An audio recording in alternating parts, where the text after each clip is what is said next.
This podcast is brought to you by Blackaby Ministries International. To find out more, visit blackaby.org. Welcome to the Richard Blackaby Leadership Podcast, where we help take your leadership to the next level.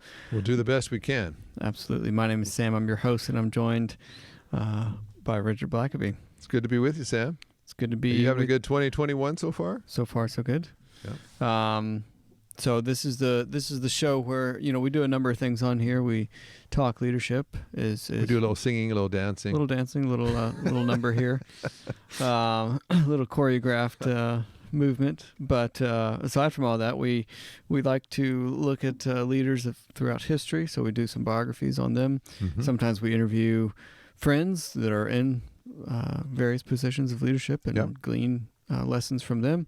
And other times we look at books on leadership and things that are in the realm of leadership. And today is the book day. So leadership book reviews, we like to call these. And this is a little bit of a different book. It's not necessarily directly about leadership, but I think it's applicable to leadership. Yeah, and I get people all the time asking me about that. They'll say, "Well, Richard, what are you reading right now?" And the question is, what are you not reading right now? Because every time I go to your office, there's stacks and stacks of books. books. I just got two new big bookshelves from my parents' place, and so all these there's 10 new shelves.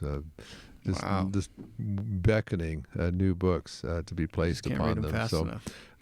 So I do have a blog site just at Richard Blackaby that I post. I write out some book reviews of books I've read and encourage people to go there and check those out.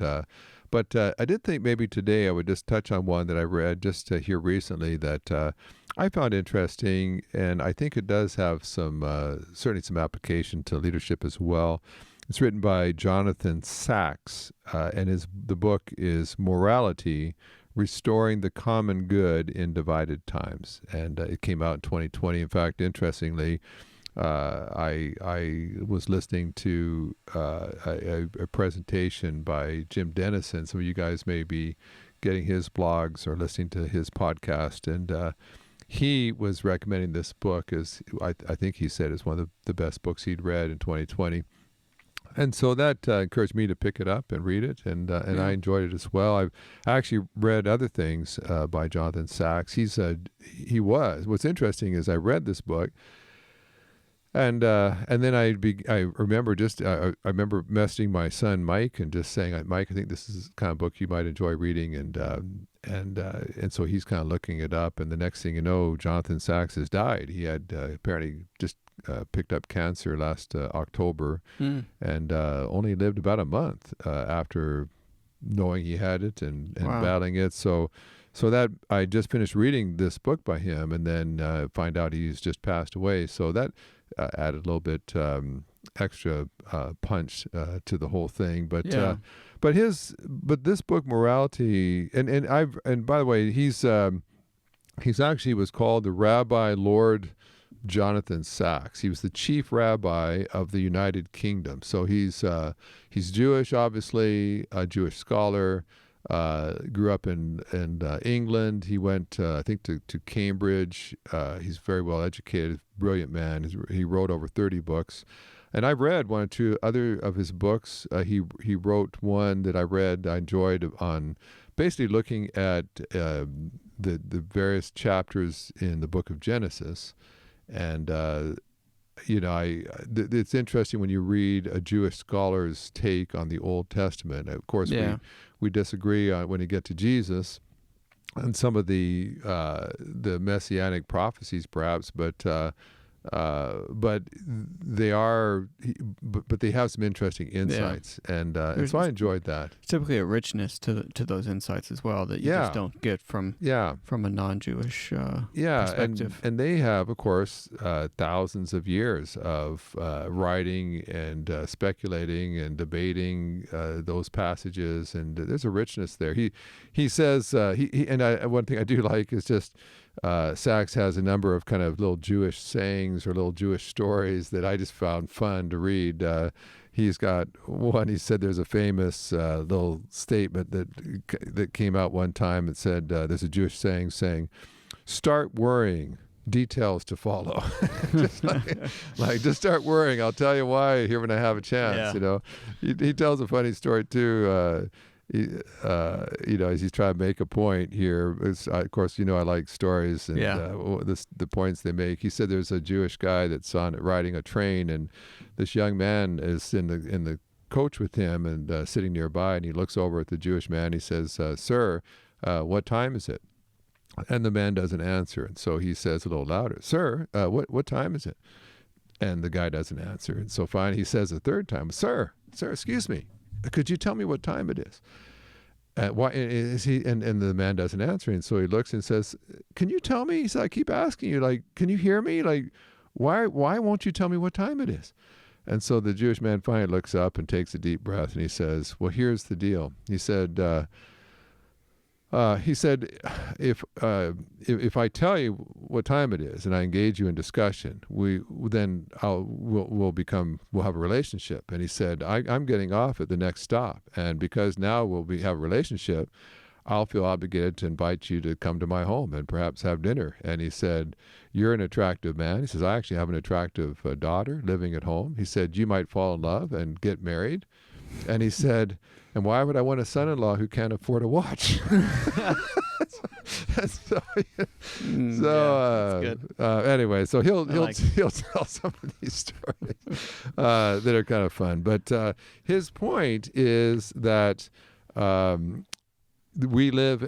What he's trying to address is the issue of we live in fractured times. We're divided people, and he says there's basically been three different aspects to most societies. The first one is government or politics, and politics is concerned with power. Who holds the power?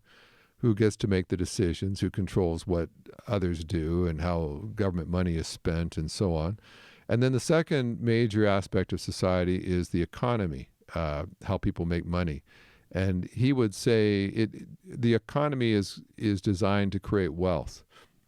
Now he would say that the economies aren't necessarily good at distributing wealth. The economies don't necessarily equally divide wealth. It just creates it. And then politics kind of gets involved sometimes to determine how people respond to their wealth. Yeah, what to do with how much they can wealth. keep and how much gets taxed and taken away and so on.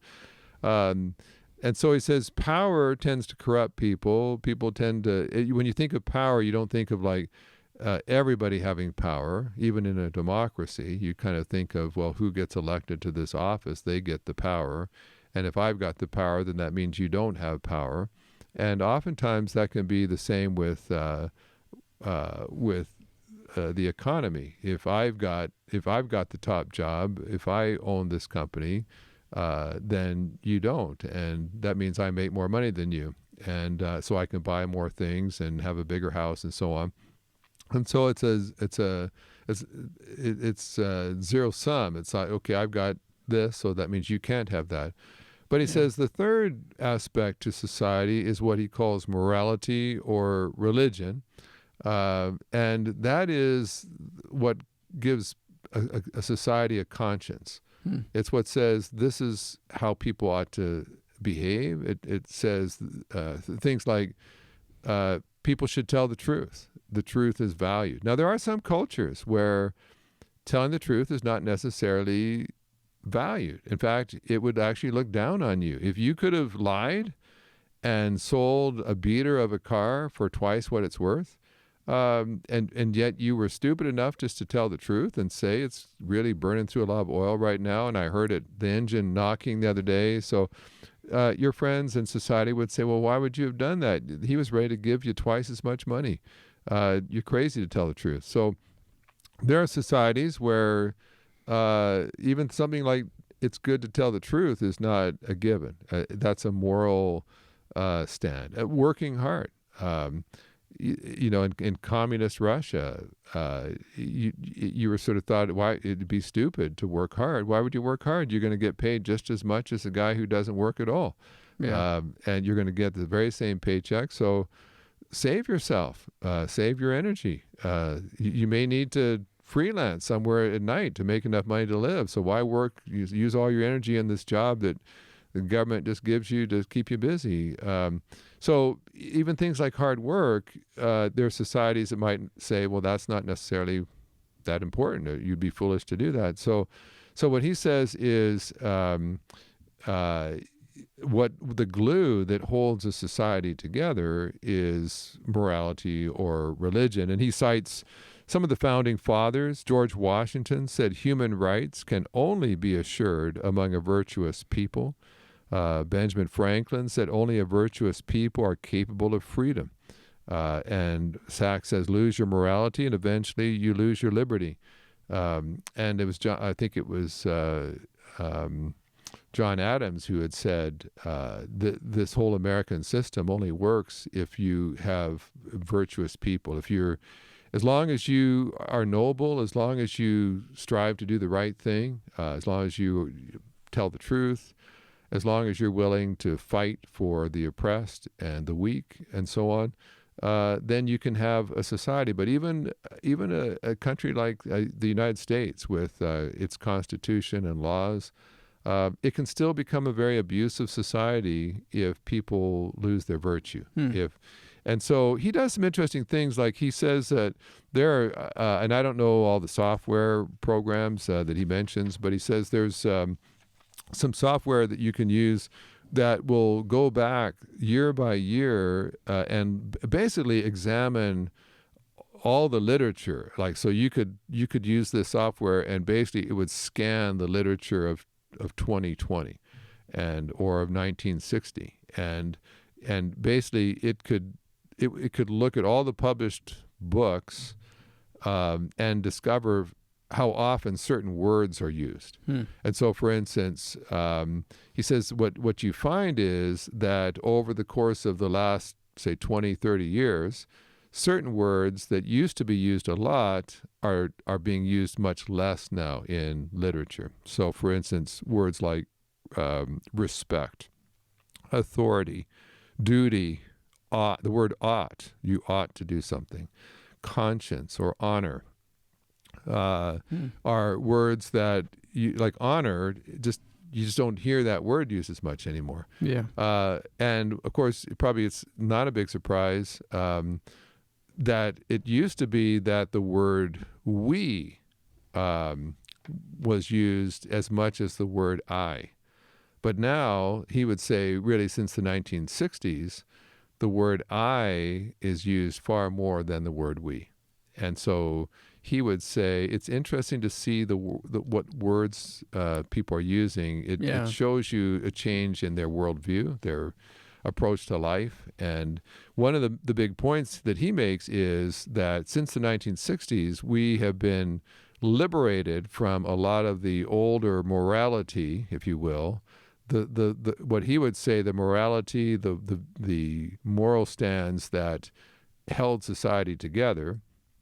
And when we were liberated from those, all of a sudden, instead of being we focused, we're now I focused. It's about me. Yeah. And one of the things Sachs says is that in understanding how societies work, he says we underestimate time. We don't focus enough on time. And so, for instance, if you, an example he uses is in the 60s, over 70% of men, I think maybe of adults, about 72% were married. Now, under 50%, much under 50% are not married. It used to be, and now he would say in England, for instance, there's over 1 million children that will never meet their dad. They'll never know who their dad was. Wow. Over 1 million out there growing up where the dad didn't even introduce himself. But he would say so much of this, you wonder, you go back to when morals were changing in the 60s, and people were saying, well, you should be free to love who you want to love. And and you should be free to have sex with who you want to have sex. You don't have to be married to them. It could be a one-night stand. Who are you to tell me that this isn't legit and it's not love? Just we really loved each other for all night. And he would say, you can make these emotional, compelling cases that you shouldn't get into my bedroom and tell me how I should live, but he says, and in the moment, there's some things that you can try to make a compelling case for. But he says, but if you give it time, and you look at over time the consequences of some of those decisions, he says, then you begin to realize, okay, there was a price to pay. He has a statement. He says, a generation imbibed with the idea of sex without responsibility and fatherhood without commitment, as if there were no victims of that choice. And so he says there's now we're reaping what we sowed back in the 60s. And so, for instance, he says that we're the most affluent age ever. In fact, we have the longest the lifespan. He said every decade our lifespans we're gaining a year or so.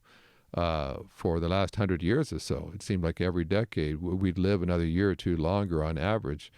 But he said just in in 1918 or 2018, 2019 or so, he said I think the second leading cause of death among women was suicide. And he would say, how is it that in the most affluent, most scientific, technological age in human history, why is it that so many young people are depressed? He cites a lot of studies which I found very interesting. If you're just interested in different psychological studies, and he shows that really up until about 2012, that the average teenager, when they were surveyed in terms of satisfaction with life, he said it was pretty stable.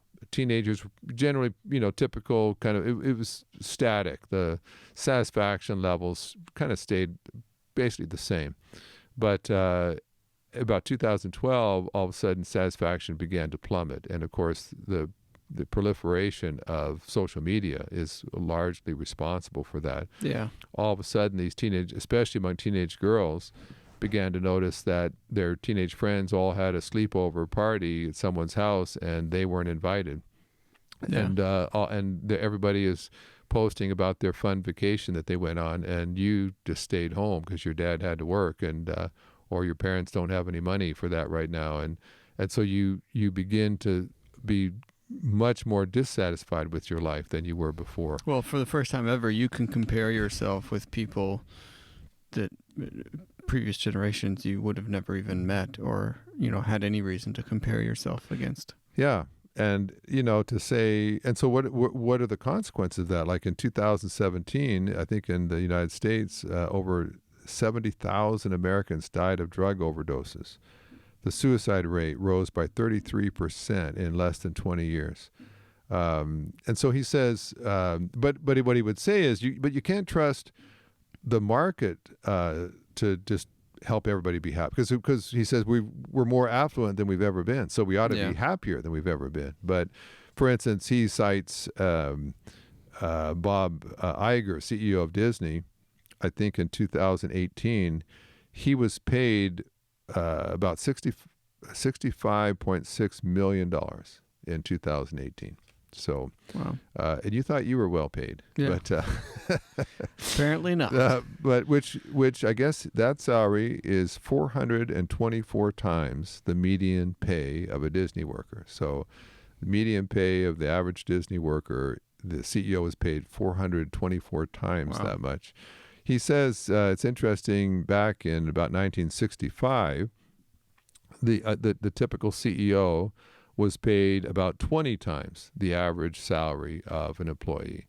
And, I don't know, I'm not necessarily a flag-waving kind of person in terms of saying CEOs should never make more than, X more than the employees, whatever. But his point is that the market is about wealth, and we are a greedy people, and it doesn't matter how. If you're paid $30 million a year, that's probably a pretty good salary. But if you could be paid 40 or 50 or 60 million, why wouldn't you? And so if you have to lay off a lot of lower level employees or cut back their benefits, put less in their retirement plan so that you can pay more to your CEO, if there's no moral provision, there's no moral stand, there's no shame. And again, it's funny because a lot of these scientists are evolutionists, they're Darwinists, and yet Darwin would say, well, why wouldn't you do that? I mean, if you could get $65 million a year and underpay your low-level staff, why wouldn't you do that? If there's no God, if there's no objective right or wrong, and so Sachs is saying, even if it's not a religion, you've got to find some common basis where society says, look, some things are important, and if you throw all of that out and say, well, maybe that's important to you, maybe telling the truth is important to you, maybe staying in the home and raising the children that you procreated with your wife is important to you, but to me, I find that restrictive. Well, if there's nothing a society looks at and says, look, these are some basic things that we can all agree are good for society, then you get into trouble. It's impossible to cover this book's about 360 or so pages, but I think just a lot of the different studies he cites is worth the price of the book. But there was an interesting study where a couple people did studies on self-help books, and again, that's kind of from the 60s. All of a sudden, we became very self-focused, and it's about how can I better myself? How can I get a better job and make more money and be more happy? And so there are people. That's a big business. Yeah, and there's a study that was done. One person did a study where she basically got a lot of the most popular self-help books and decided that she would just try to do everything, just follow all the guidance of the self-help books.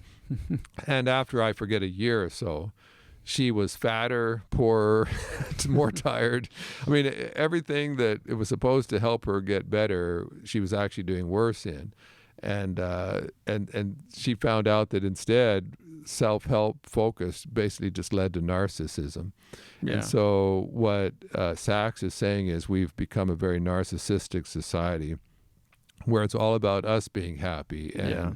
And I feel like that's one of the reasons why we've not been able to address a lot of our social issues in America, because instead of getting to root problems, it's like, is there a big enough Band-Aid? It's like, look, I'm happy for you to have a better life as long as it doesn't cost me anything.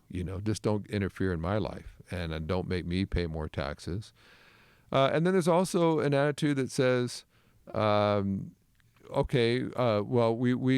going to try to be fair to everybody. So the only way I can be fair to this person is if I'm unfair to you. And so to help this person get ahead, I'm going to have to put you behind. And again, it's like, well, okay, I don't know that system. It's going to get hard for people to buy into a system where for you to win, it means they have to lose. But it seems like so much of government systems, it's all about, okay, I'm going to have to tax you to death so that I can help this person get a step up. And I understand it can sound very appealing in terms of, well, yeah, but this person's not had advantages you've had or whatever.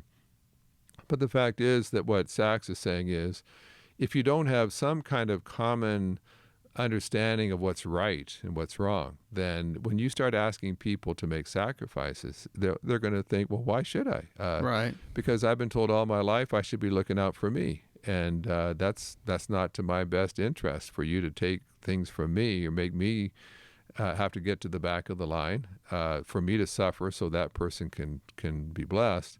And just one or two other things he says is he'll say, kind of interestingly, that when they've studied through anthropology various societies, they'll find that most, like you look at a hunter-gatherer kind of community or society, and basically when you get to about the size of around 150 people, you can't really sustain a community of more than that.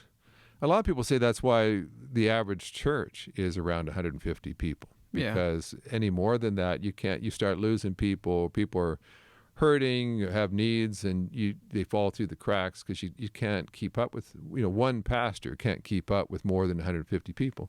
That's sort of a standard. But what he says is that but what allowed societies to grow bigger, to have whole cities or even nations, was religion. And religion became the glue. And because religion, if you all sort of believe that telling the truth is a good thing, whether you do it all the time or not, or caring for the weak, protecting the vulnerable, if you come to believe that that's good, if you believe that you should show deference to the elderly. So you're on a subway or train, and an older woman gets on board, and as a young man, you jump out of your seat and let her have your seat. Well, if you live in a society where you've been taught the morals of, you don't sit there while some elderly person is having to stand and try to hold on to their balance. Right. Well, then society, you realize, okay, I can trust people because we all sort of agree that there's certain things that are right and wrong. And interestingly, even atheists, so there's some atheist experts who say that they can't find any societies where that were able to maintain morality that didn't have religion. You can't find a religionless society that was able to stay together for very long unless they had some kind of religion that held them accountable. Richard and Daniel Blackaby will be at the Billy Graham Training Center at the Cove on May 17th through 19th, 2021. The title of this event is On the Move, How God Increases Your Spiritual Influence. It was originally scheduled to be held this year, but due to COVID-19 has been rescheduled. You can find out more and register at thecove.org. Links will also be in the show notes. And so then he just gives a number of, he cites various studies, again, to show, for instance, that religious people tend to be happier people. Interestingly, he finds that religious people tend to be more generous. Religious people tend to give more to charity, and not just to their own church, but just to charitable causes in general. Yeah. Religious people tend to volunteer more, to coach Little League or to serve on local public committees and so on. And so but he also says, but people that donate more to like charity, they also tend to be happier. And so the case he's kind of trying to make is, so morality is not necessarily a bad thing. Having certain moral standards where you are thoughtful of others. It's not just about I, but morality is about we. It's about saying, but I'm going to refrain from doing some things because I care about others, not just myself. I'm going to give more because I care about others. He says, but there is a payback because you'll be happier, you'll be healthier, you'll live longer. There's all kinds of studies that show that people, for instance, who are grateful tend to live up to 7 years longer than people that are miserable and unhappy and dissatisfied. And so, of course, like most books like that, it kind of tapers off when you get to the last chapters and they're starting to give solutions. It's sure. And part of his dilemma is that he's Jewish, and he's trying to not just, he's trying to make it broader than just saying you need to have faith in God. He uses the word morality, and there is some evidence to say that even if your morality comes not from everybody having the same religion, I think you could probably make a case in America that back when you had different denominations and even different religions, that there still were certain standards where the average American said, yeah, but this is right to do, this is wrong to do, regardless of where you go to church on the weekend. But And so all that just to say, it's an interesting book about how does society stay together, and what it seems like, his point is since the 60s, all the glue is being removed. Yeah. And if you don't have any glue, then you've got all these individuals all fighting for what they get and what's best for them. And morality makes you start thinking about others. And he says, of course, it's difficult in a democracy to ask people to make sacrifices today that may not help people until years later. That's the problem with a lot of politicians. Everybody wants, how does this benefit me now? Right. And if you say, well, it's going to help your grandkids, they won't be in as much debt, or they'll have better this or that. That doesn't play well to a society that's been taught all of its life to think about me and think about now. And so as a leader, I think you've got to, and I think what this speaks to is just creating culture. How do you build a culture in your organization where people are not just focused on themselves, but on the good of the organization and those unintended consequences, thinking over time. For instance, for years, companies gave awards to, for instance, maybe the person who sold the most products. And that sounds good. It motivates people to try to sell lots. But it also inadvertently causes your people not to work together. Why would I work with you? What if you end up making that sale instead of me because I got you involved, and then you cut in and you took over the deal, and now you're getting that trip to the Bahamas this year instead of me because I cooperated with you. Yeah. And so we've had different things in companies and organizations where it actually separated people, it divided people instead of bringing them together because of just not thinking carefully about what are those things that actually unite people, companies, churches, nations together, and what separates them. And maybe we just need to be honest about some things to say when we engage in this kind of behavior, we tend to separate. We tend to trust each other less, work together less than when we do these things. And so it's an interesting read. It's thoughtful. He brings in lots of interesting studies because he lived in England, and he's very familiar with America as well. He kind of crosses over the Atlantic and has some British and then some American studies.